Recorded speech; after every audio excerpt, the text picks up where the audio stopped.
How's it going, everybody? I thought I'd show you how I edited one of my photos on my Instagram feed. And if you don't follow me on Instagram, my username is someguy. And it's kind of like a photo of a Polaroid with the Washington Monument sticking out of it. So yeah, it was pretty easy to get that effect. So yeah, let me show you what I did here. So as you can see, I took quite a few photos here, different angles and stuff like that. So all it really takes is 2 photos to achieve this. So let me see here.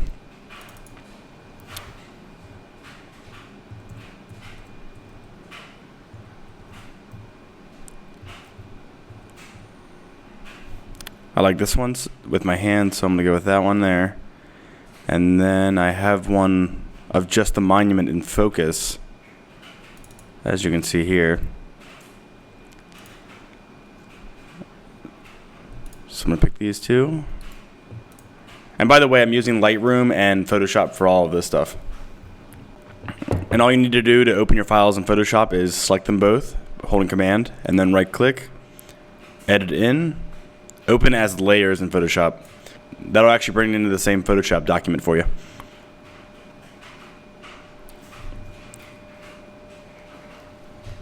Alright, and as you can see, we have both of our layers.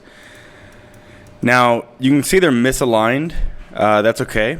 But if you have a photo with like a tripod or a lot of the same photos that you want aligned, you can actually select both of them holding Shift and then hit Edit and hit Auto Align Layers. So that's really helpful if you're trying to composite multiple images into one big photo. But right now we're not going to use that.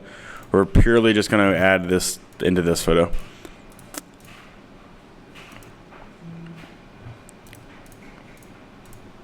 Now what I normally do is just put the opacity down so I can kind of see what I'm doing here. I'm going to free transform it, kind of figure out where it should go here. I like the flags in this shot, so I'm going to make sure the flags are in the Polaroid section.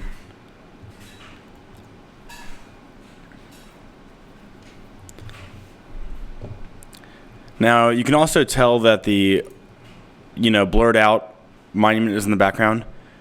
So I actually selected this.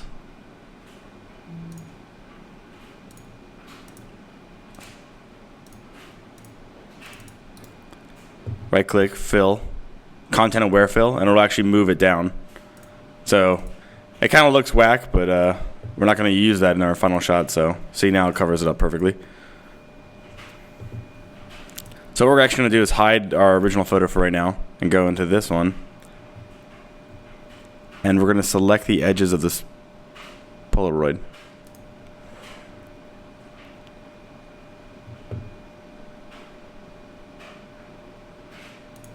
It doesn't have to be perfect for the first time. You can see the bend there.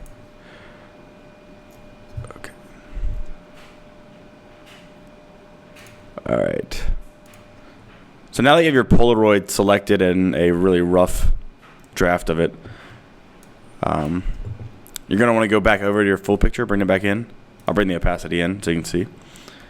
And I'm going to hit Command-Shift-I to invert my selection, and then I'm going to hit the mask button down here. Well, I did that the wrong way, so do not invert the mask, and then add the mask here. So as you can see, it's taking shape now. So all that we're getting now in the mask is the actual photos coming through. So if you're not familiar with masks, you can add like it's kind of like a way to mask the photo, and it's really good for just adding things in. So you can see like I'm just drawing and it's adding the other photo in. I use this for a lot of my photos, but for this one we just want to have this picture in frame, and then we're going to bring in the monument like that. So what I'm actually going to do is use the lasso, and I'm going to disable the layer mask for now, and I'm going to use the lasso and pick the points here.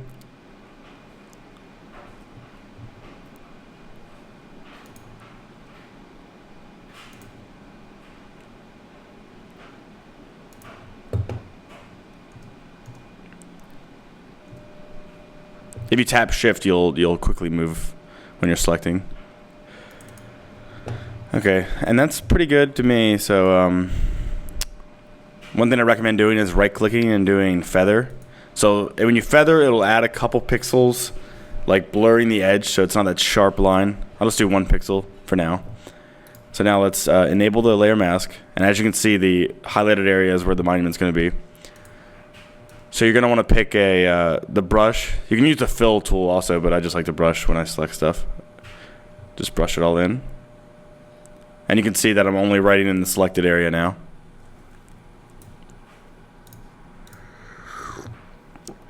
Yeah, so that's like pretty much it.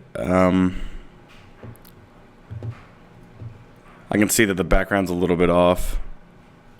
And that's the beauty of masks. Your photo is not erased, so you can add in a little bit of the sky from the other photo. So if you don't like what you're seeing, you can do that. And then I'm gonna kind of, this is more tough here.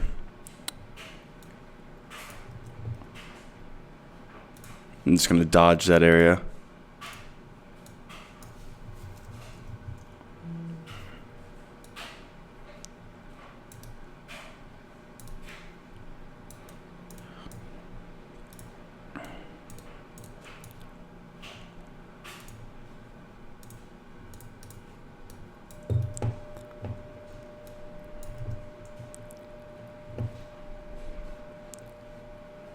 And yeah, I really recommend going through and adding kind of like I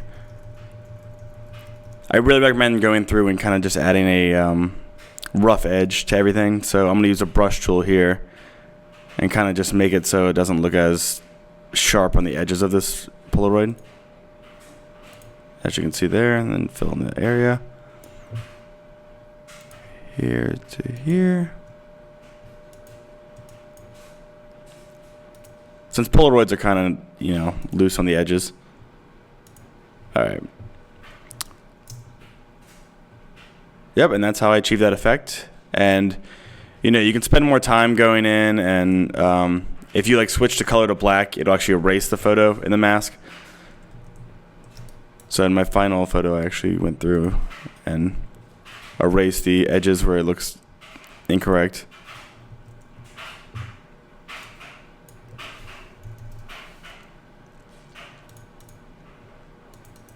Gonna put the hardness up so I can get this more accurately in there.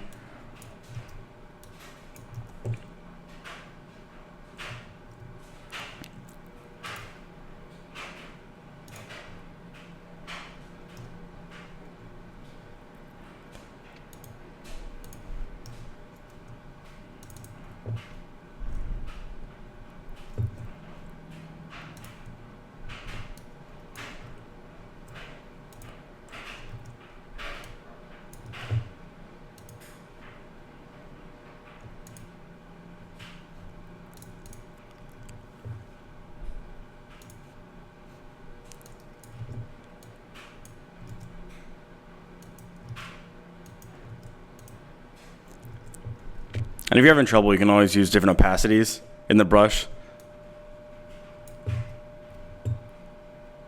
Kind of gives it a more natural look. But yeah, since we're posting this on Instagram, it's kind of hard to notice these little small details.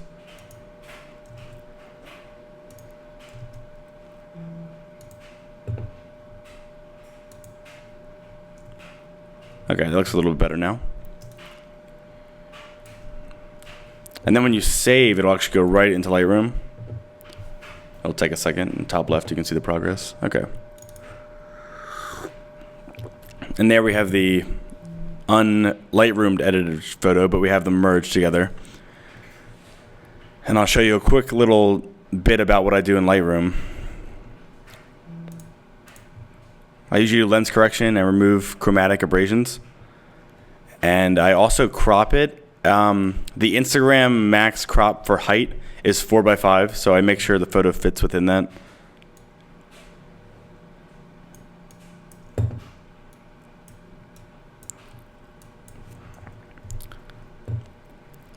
And I also like to avoid things in the background, so things like this need to go. That's just the spot removal tool in Lightroom. Usually takes some playing around to get it just right.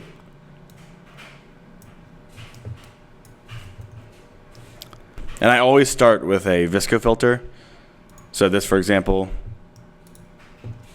and I remove the grain usually.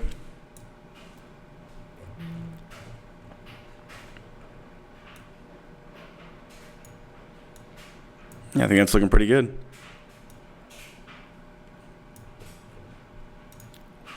Also like to bring in the, using the brush filter, bring in my hand a little bit, make it brighter. And a good tip is the auto mask button. It took me a while to actually find this. If you hit O and have the auto mask on, you can see where it's masking. So I'm gonna do a new layer with an auto mask and do the frame around the photo. I kinda hate how dark it is around the edges. So you can see where your overlay is. And then once you have that, you can hit O again. And you can see you can modify the area you selected. So, you know, make it less saturated and kind of make it brighter here. And yeah, I think it's looking pretty good. Another quick tip, I always export, and I export to a Dropbox folder, so then I can easily bring it up on my phone. If you have a problem syncing your photos to your phone, it's kind of nice to have like one synchronized album with all your processed photos. Yeah, let me know if you like this kind of content. I don't know if people want to see how I edit my photos, but yep, that's how I do it.